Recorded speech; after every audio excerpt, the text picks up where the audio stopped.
Vai, Sanzinho com você. Olá, Braulio. Olá, Caio. Tudo bem com vocês? Bom, a minha dúvida é o seguinte, Caio. A respeito de carnalidade. Eu vi em alguns vídeos seus que você fala que carnalidade não é um conceito matéria, não é um conceito açougue, maminha, mas sim um conceito espiritual. Sendo um conceito espiritual, lá em Mateus 26:41, quando Jesus trata disso, falando que o espírito é forte, mas a carne é fraca, ele está falando de um conceito espiritual ou um conceito de maminha, de açougue? Beijão, amigão. Valeu, tamo junto. Gente, para todos vocês que estão aí, bora contribuir com papo de graça, valeu? Abraço, Caião.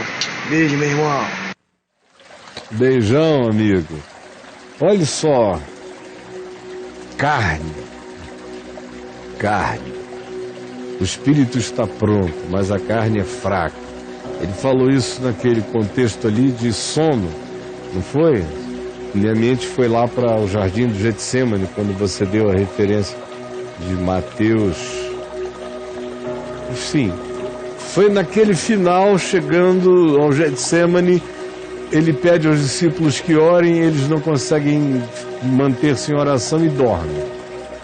E Jesus 2, 3 vezes os chama e diz a eles: o espírito na verdade está pronto, mas a carne é fraca. O que ele estava dizendo naquele momento, naquela hora, eram duas coisas. Uma é que a contingência da fisicalidade demanda um monte de coisas que tem a ver com o ambiente físico, ou seja, eles estavam com sono e queriam, portanto, dormir. Por que eles estavam com sono? Já era noite, tarde, já passava provavelmente de 9 horas da noite. No primeiro século isso já era tarde demais.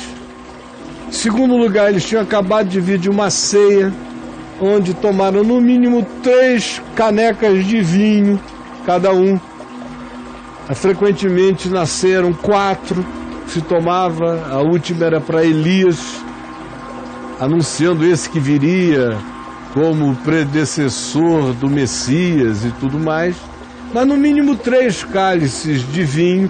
Você sabe que se você tomar 2 cálices de vinho, dá sono. Você começa no vinho a romper a barreira do sono, do 4º cálice em diante começa a dar uma euforiazinha maior. Os 3 primeiros, eles, se não fazem nada, ele dá uma pequena morgada, dá uma relaxada.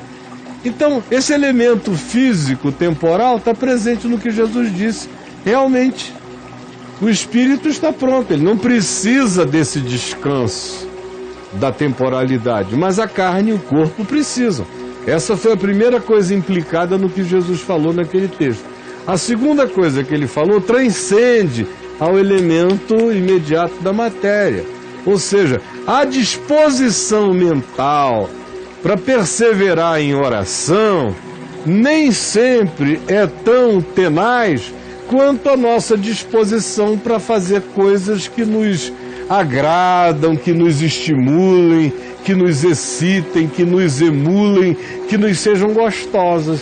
O que ele disse é: a oração nessa hora cai naquela categoria de coisas que a gente só vai conseguir manter nessa hora específica se tiver e houver em nós uma determinação imensa para vencer aquilo que, do contrário, submeter-se-á à fragilidade do espaço-tempo, da carne, do cansaço e de tudo mais. Agora, a tua pergunta original está mais do que respondida, como você mesmo já deve saber, lá no meu site. Se você chegar lá e escrever a palavra carne,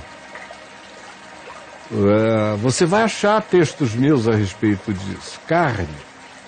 Não escreva nenhuma frase no portal, porque ele só comporta palavras. Escreva lá, carne. Aí você vai ver o que aparece. Lá dentro parece que está com problema, né? Senão já teria aparecido aí. A mesma coisa é ir no meu canal no YouTube e escrever Caio Fábio e carnalidade, ou carne. Tá aí. Tem coisas Essa do Marcelo Quintela, por exemplo, não é exatamente sobre carnalidade, mas dali pra frente... Olha lá, espinho na carne, texto carne. meu, espinho na carne, tal, tudo você vai ver. Tem um aí que diz o que é carne. E você vai encontrar. Conhecendo Jesus segundo a carne. De coisas. Agora, um super espinho na carne e tal.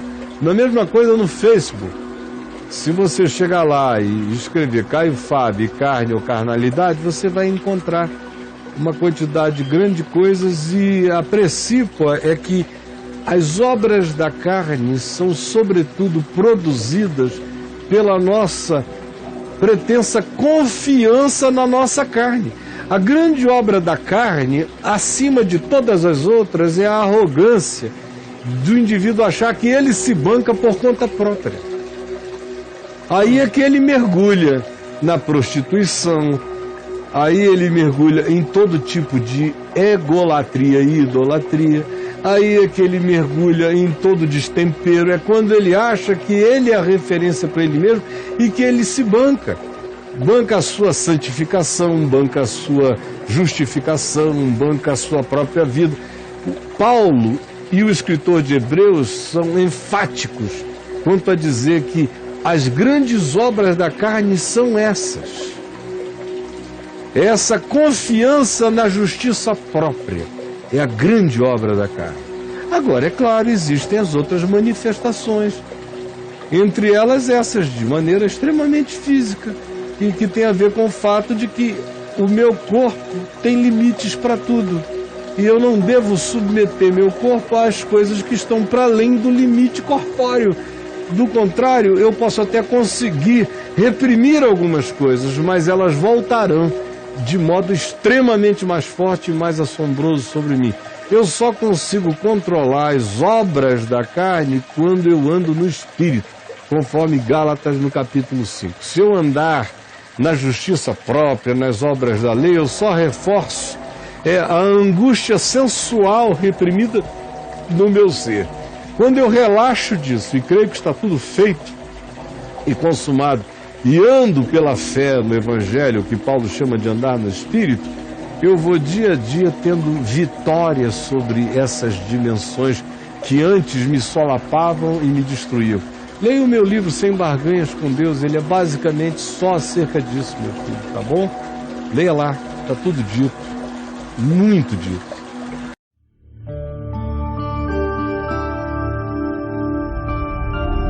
Vem IVTV, o canal é você.